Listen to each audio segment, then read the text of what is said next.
जय हिंद विद्यार्थियों।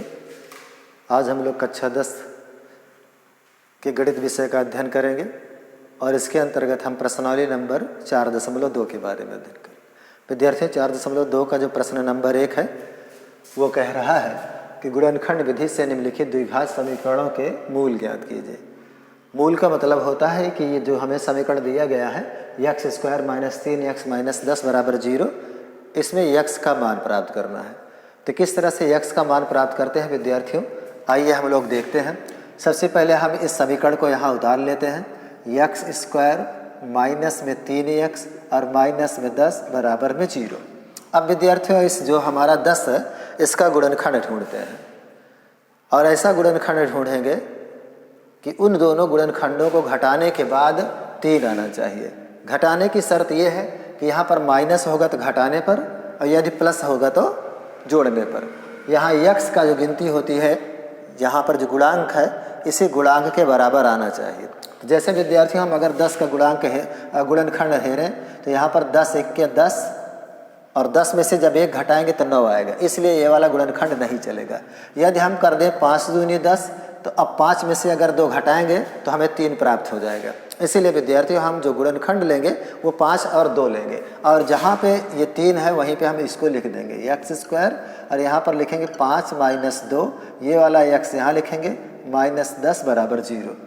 अब विद्यार्थियों, इस x का गुणा इस 5 के भी साथ में करेंगे और 2 के साथ में, लेकिन जैसे ही ब्रैकेट खोलेंगे यहाँ यदि माइनस है तो यहाँ का निशान बदल जाएगा। तो इसलिए विद्यार्थियों, यहाँ पर x² - 5x, अब यहाँ पर माइनस है तो यहाँ का निशान बदल जाएगा। इसके कारण यदि प्लस होता तो माइनस हो जाता, माइनस है तो प्लस हो जाएगा। फिर इस x का गुणा 2 के भी साथ में करेंगे, 2x - 10 बराबर 0।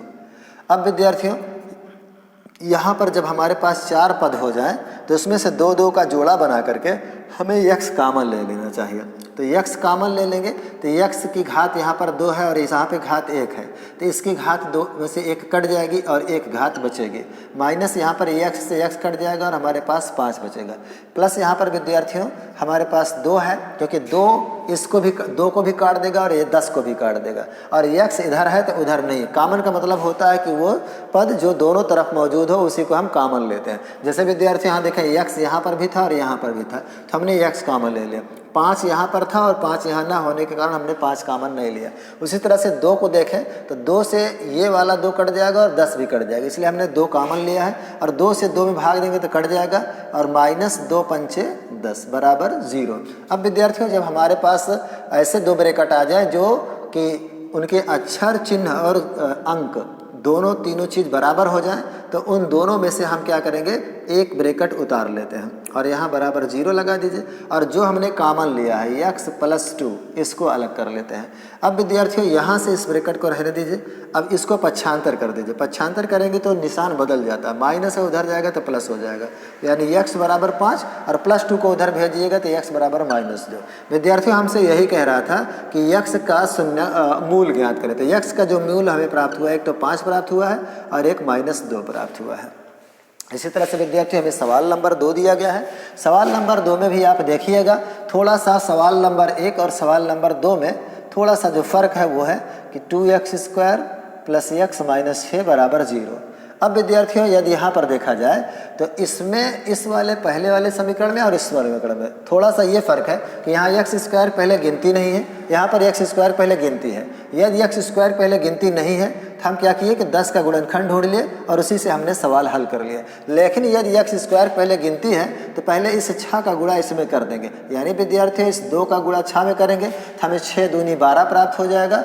अब हम 12 का गुणनखंड ढूंढेंगे, 6 का गुणनखंड अब नहीं ढूंढेंगे, अब हम 12 का गुणनखंड ढूंढेंगे। इसलिए विद्यार्थियों, इस बात का ध्यान देने वाली बात है कि x² के पहले यदि कोई गिनती होगी तो उस गिनती का गुणा पहले 6 में कर देते हैं, तो 6 दूनी 12 हो जाएगा।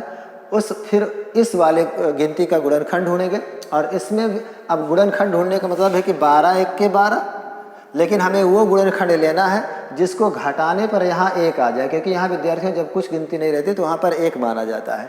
तो देखें, 12 में से जब 1 घटाएंगे तो हमें 11 प्राप्त होगा, इसलिए गुणनखंड नहीं प्राप्त होगा। विद्यार्थियों, यदि हम ले लें 4 × 12, तो 4 × 12 का मतलब होता है कि यहाँ पर और 4 में से 3 घटाएंगे तो 1 प्राप्त हो जाए। हालांकि 6 दूनी 12 भी होता है, लेकिन 6 में से 2 घटाएंगे तो 4 प्राप्त होगा, इसलिए ये भी हमारा नहीं चलेगा।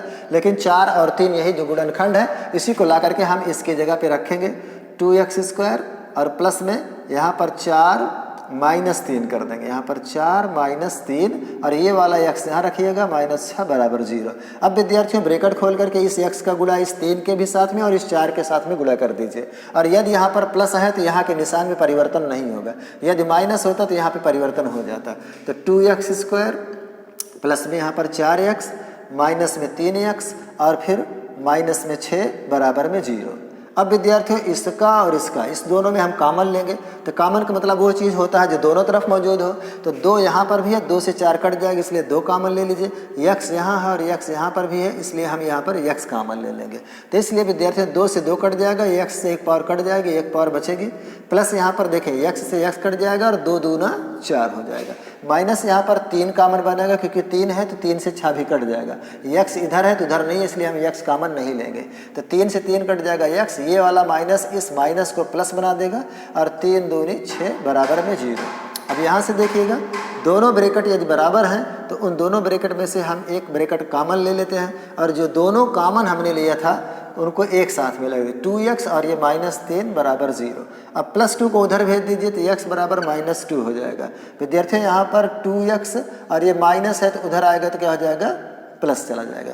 फिर x की वैल्यू उधर भेज दीजिए तो x बराबर 3 और ये गुणा है, यहाँ पर गुणा हटेगा तो बटे में चला जाएगा। इसलिए विद्यार्थियों जो हमें यहाँ पर x का मूल प्राप्त हुआ है वो -2 और -3/2 प्राप्त हुआ, सॉरी हमें -2 और 3/2 प्राप्त हुआ है।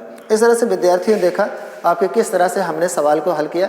बड़ी ही आसानी से हम किसी भी द्विघात समीकरण के मूल को प्राप्त कर लेते हैं। विद्यार्थियों जय हिंद।